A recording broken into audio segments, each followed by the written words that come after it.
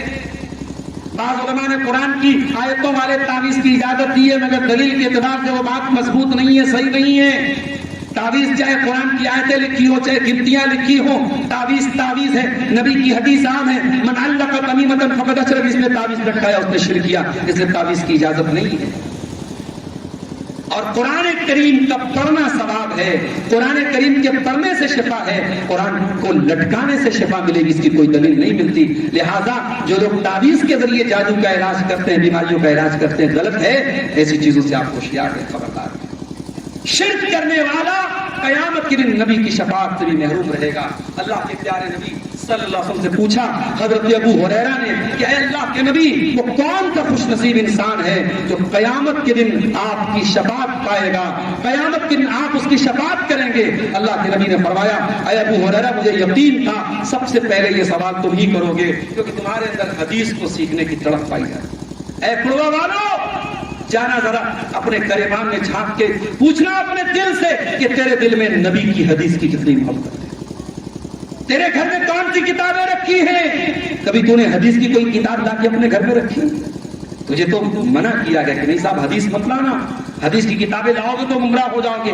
لوگوں کی کتابیں لا کے رکھو، عام انسانوں کی کتابیں لا کے رکھو، نبی اکرم کی حدیث کی کتابیں آج مسلمان کے گھر میں نہیں ہے میرے پیارے۔ اللہ کے نبی ابو ہریرہ سے کہے اے ابو ہریرہ، مجھے یقین تھا کہ تیرے دل میں جو حدیث کی محبت ہے، سب سے پہلے یہ سوال تو کرے۔ اب سن لو ذرا نبی کا جواب۔ قیامت کے دن اللہ کے نبی کی شفاعت کس کو ملے گی؟ اللہ کے نبی نے فرمایا اسعد الناس بشفاعتی یوم القیامہ، قیامت کے دن وہ خوش نصیب انسان جس کو میری شفاعت ملے گی، وہ کون ہوگا؟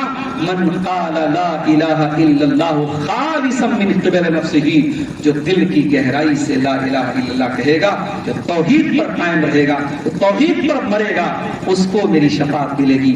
ہر ایرے غیرے نتھو خیرے کو نبی کی شفاعت نہیں ملے گی۔ کوئی قبروں پہ جا کے سجدہ کرے، جو گلے میں جا کے تعویذ پہنے، کوئی غیر اللہ کے نام پہ بکرے ذبح کرے، جو مزاروں پہ جا کے سجدے کرے اور اس کے بعد علی کو مشکل کشا کہے، خواجہ معین الدین چشتی اجمیری کو غریب نواز کہے اور شیخ عبد القادر جیلانی کو دستگیر کہے، اور اس کے بعد وہ یہ دعویٰ کرے کہ سرکار کا دامن ہم تھام لیں گے۔ نہیں میرے بھائی، سرکار کا دامن کسی بدعتی کو ملنے والا نہیں ہے، سرکار کا دامن کسی شرک کرنے والے کو ملنے والا ہے۔ اور شرک کا ایک اور نقصان بیان کر کے بات ختم کرتا ہوں۔ یہ شرک جو ہوتا ہے نا، یہ انسان کو بزدل بنا دیتا ہے۔ جب انسان اللہ پر بھروسہ رکھتا ہے، توحید والا ہوتا ہے، تو نہتتا ہو کر کے وہ مضبوط ہوتا ہے، اور اگر شرک کرنے والا ہے، ایمان میں کمزوری ہے، تو طاقت کے باوجود وہ کمزور پڑ جاتا ہے۔ حضرت داؤد علیہ السلام کا واقعہ اور جالوت اور طالوت کا واقعہ قرآن کے دوسرے پارے کے لاسٹ میں جا کے ذرا پڑھ لینا۔ جب حضرت داؤد علیہ السلام جا رہے تھے حضرت طالوت کے لشکر میں، راستے میں ایک ندی آئی اور حضرت طالوت نے اپنی سپاہیوں سے کہا کہ خبردار اس ندی کا پانی کوئی مت پینا، بہت تیز اگر پیاس لگی ہے تو کوئی ایک چلو پانی پی سکتا ہے، باقی کسی کو پانی پینے کی اجازت نہیں۔ لیکن ان میں سے اکثر فوجیوں نے پانی پی لیا، جن کا عقیدہ کمزور تھا، جن کا ایمان کمزور تھا، سب نے پانی پی لیا۔ اب بچے تھوڑے سے لوگ، علماء نے لکھا ہے کہ یہاں بھی 313 ہی بچے بدر کی طرح۔ 313 کا لشکر آگے بڑھا، آگے بہت طاقتور فوج تھی اور فوج کا کمانڈر جالوت تھا۔ جب ان دونوں فوجوں کا مقابلہ ہونے کا ٹائم آیا، قرآن کہتا ہے کہ ایمان والوں نے دعا کی، ربنا افرغ علینا صبرا وثبت اقدامنا وانصرنا علی القوم الکافرین۔ تھوڑی سی تعداد میں تھے ایمان والے، توحید والے، دعا کی اے اللہ بہت بڑا لشکر ہمارے سامنے ہے. پروردگار ہم پر صبر کی بارش کو اڑیل دے, اتنا صبر دے دے کہ میدان جنگ میں ہم ڈٹ جائیں, اور ہمیں ثابت قدم رکھ دے, اور ہمیں ان دشمنوں پر تو کامیابی عطا کر دے. قرآن کہتا ہے فَهَزَمُوهُمْ بِإِذْنِ اللَّهِ وَقَتَلَ دَاوُودُ جَالُوتَ. چنانچہ حضرت طالوت کے لشکر نے, ایمان والوں نے, توحید والوں نے دشمنوں کا مقابلہ کیا اور دشمنوں کو شکست سے دوچار کیا, اور داؤد علیہ السلام جو ایک عام فوجی کی حیثیت سے جنگ میں لڑ رہے تھے, ابھی نبی نہیں ہوئے, کبھی بادشاہ نہیں ہوئے تھے, انہوں نے جالوت کا خاتمہ کیا تھا. تو توحید کی تو مضبوطی کے ساتھ ڈٹے گئے. توحید آپ کو مضبوط بناتی ہے. اللہ کے نبی بدر کی لڑائی میں جب نکلنے لگے, صحابہ کرام سے مشورہ کیا, کیونکہ یہ لڑائی پہلے سے پری پلان نہیں تھی, فکس نہیں تھی. آپ نے کہا ہمیں کیا کرنا چاہیے, لڑنا چاہیے نہیں لڑنا چاہیے, کیونکہ آپ جنگ کے مقصد سے نہیں نکلے تھے مدینہ سے. تو مہاجرین صحابہ نے کہا اللہ کے نبی ہم تو آپ کا ساتھ دینے کو تیار ہیں. اللہ کے نبی اپنے انصاری صحابہ کی رائے جاننا چاہتے تھے کہ یہ کیا بولتے ہیں. ایک انصاری صحابی کھڑے, غالباً حضرت سعد بن عبادہ سے کھڑے, کہا اے اللہ کے نبی, اللہ کی قسم ہم آپ کے ساتھ ہیں, ہم موسیٰ کے ساتھیوں کی طرح نہیں ہیں جو آپ سے کہہ دیں کہ آپ جا کے لڑیے, آپ کا رب جا کے لڑے, ہم بیٹھے رہیں گے. اے اللہ کے نبی, اگر آپ ہمیں سمندر میں لے کے چلے جائیں گے, لو صرف من البحر, اگر سمندر میں آپ ہم کو لے کے چلے جائیں گے تو ہم سمندر میں آپ کے ساتھ جانے کو تیار ہیں, ہماری تلواریں آپ کے ساتھ ہیں. ہم میدان جنگ میں ڈٹے رہنے والے لوگوں میں سے ہم بزدل لوگ نہیں, ہم کمزور لوگ. مسلمانوں اپنی توحید کو مضبوط کرو, اپنے گریبانوں میں جھانکو, اپنے عقیدوں کا جائزہ لو, ورنہ آنے والی نسلیں تمہیں کبھی معاف نہیں کریں گی. اپنی نسلوں کی توحید کی فکر کرو. خالی نماز رٹا مارنے سے نہیں کام چلے گا. نماز کے پہلے اپنے بچوں کو عقیدہ سکھاؤ, توحید سکھاؤ, اپنے بچوں کو پہلے توحید سکھاؤ. حضرت ابراہیم علیہ السلام اللہ سے دعا کرتے ہیں وَجْنُبْنِي وَبَنِيَّ أَن نَّعْبُدَ الْأَصْنَامَ, اے اللہ تو مجھے بھی شرک سے بچا اور میری اولاد کو بھی شرک سے بچا. اگر ابراہیم علیہ السلام جیسے پیغمبر کو اپنی اولاد کے عقیدے کی فکر ہے تو ہمیں اور آپ کو اور زیادہ ہونی چاہیے. میرے پیارے ساتھیوں, اپنے عقیدے کی فکر کرو, اپنی توحید کی فکر کرو, اپنی آنے والی نسلوں کو توحید دے کر کے جاؤ. اپنی بچیوں کو اتنا مضبوط بنا دو کہ کوئی لپ ٹریپ, کوئی پیار کا جال آپ کی بیٹی کے ایمان کو نہ ڈگمگا سکے. اپنے نوجوانوں کو اتنا مضبوط ایمان والا بنا دو کہ کالج کے کیمپس میں چلے جائیں, یونیورسٹی کے کیمپس میں چلے جائیں, ہوائی جہاز اڑانے لگے, پائلٹ بن جائیں, دنیا کے کسی کونے میں چلے جائیں, توحید پر قائم رہیں, ایمان پر قائم رہیں. تعلیم کے نام پہ, ترقی کے نام پہ آپ کی آنے والی نسلیں اگر توحید سے دور ہوئی, اللہ ہمیں اور آپ کو کبھی معاف نہیں کرے گا. توحید کے فوائد اور شرک کے نقصانات پر یہ چند باتیں میں نے آپ کے سامنے رکھی ہیں. اللہ سے ہم دعا کرتے ہیں رب العالمین ہمیں کہنے سننے سے زیادہ عمل کی توفیق عطا فرما. اے اللہ ہمیں توحید پر مرتے دم تک تو قائم فرما. رب العالمین ہمارے وہ بھائی, اور قیامت کی ایک نشانی بھی اللہ کے نبی نے بیان کی تھی کہ قیامت کے پہلے میری امت کے اندر وہ زمانہ آئے گا میری امت کے کچھ لوگ مشرکوں کے ساتھ مل جائیں گے, میری امت کے اندر شرک ہوگا, اور آج وہ شرک ہو رہا ہے اور جگہ جگہ ہو رہا ہے. اللہ سے دعا کرو اللہ تعالی ہماری امت مسلمہ کو, ہمارے بھائیوں کو, ہماری بہنوں کو اللہ تعالی شرک کی تمام قسموں سے بچنے کی توفیق عطا فرمائے, اور ایاک نعبد و ایاک نستعین پر صحیح طریقے سے آنے کی اللہ تعالی توفیق عطا فرمائے. اللہ جب تک دنیا میں زندہ رکھے, اسلام پر زندہ رکھے, اور ہم سب کا خاتمہ ایمان پر ہو. اور ربنا تقبل منا انك انت السميع العليم وتب علينا انك انت التواب الرحيم. وصلى الله تعالى على نبينا محمد وعلى اله وصحبه اجمعين. والسلام عليكم ورحمة الله.